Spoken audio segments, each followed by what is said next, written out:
asked countless times over the past couple of years to do transition pictures for TV chef Julia Child and never really felt moved to do it until the past few days.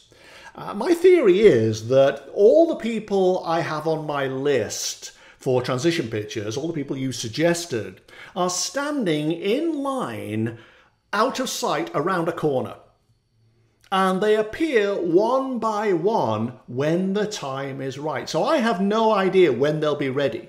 But eventually they'll come around the corner and you go, oh, Neville Goddard. Oh, Florence Scovel Shinn. Oh, Julia Child. And this is what happened.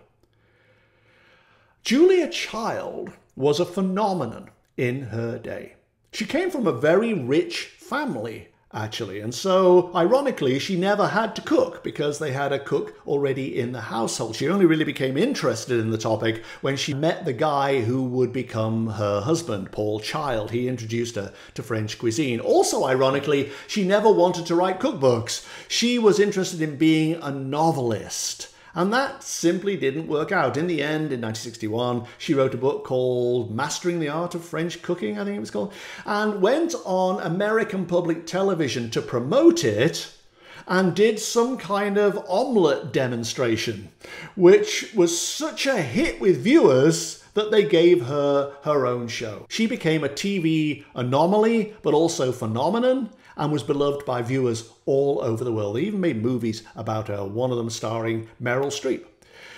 Julia Child died in 2004 at the age of 91 of kidney disease. And as I said, many of you wanted me to look at her transition pictures, and I guess this week she came around the corner.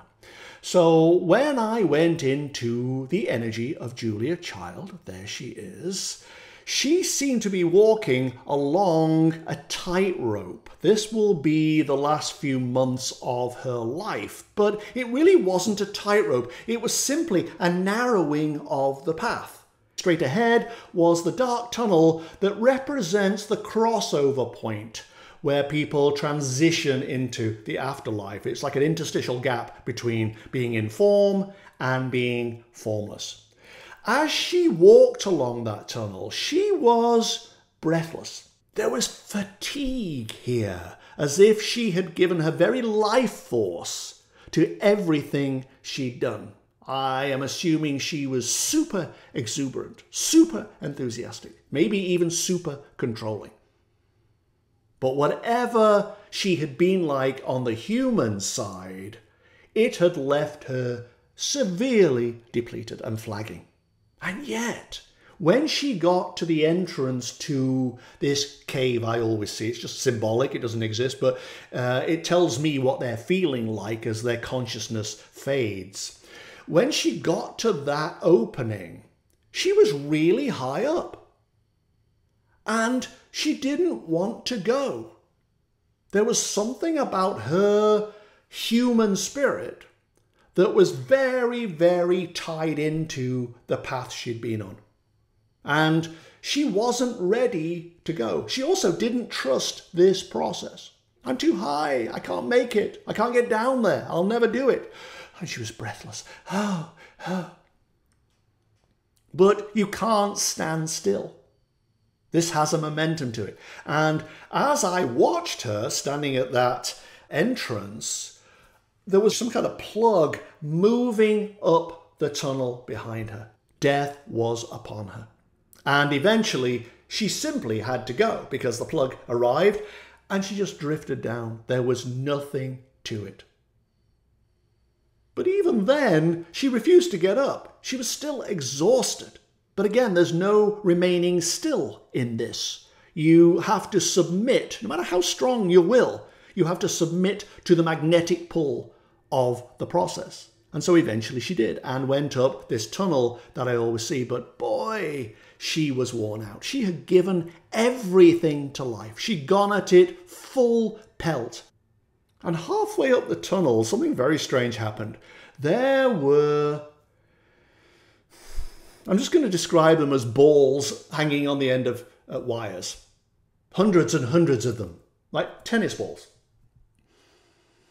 But they were gentle as she walked through them. They went boom, boom, boom, boom. And they, I guess, were designed to disarm her, pictorially speaking, disarm her, weaken her resolve. Each one took a little bit of resistance away, boom, boom, boom, as she made her way through them. So much so that when she reached the light, which is where people usually end up, when she reached the light, her resistance had gone largely.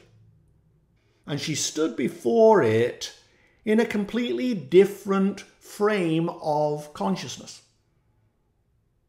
Like, okay, I'm ready now. And I felt, oh, how wonderful.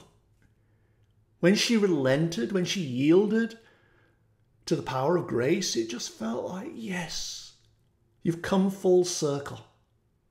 And it made me think that death, which we fear so much very often, that death is designed to extract the spirit from the corporeal form and to extricate the soul from the grip of the ego. It can happen quickly in a plane crash. You're just jolted out of it. It can happen slowly, as with kidney disease, which is what happened to her. In her final days, she became more and more depleted.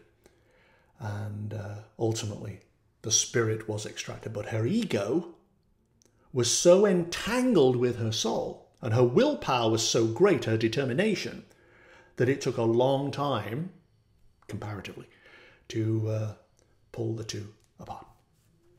Well, that's what I learned from Julia.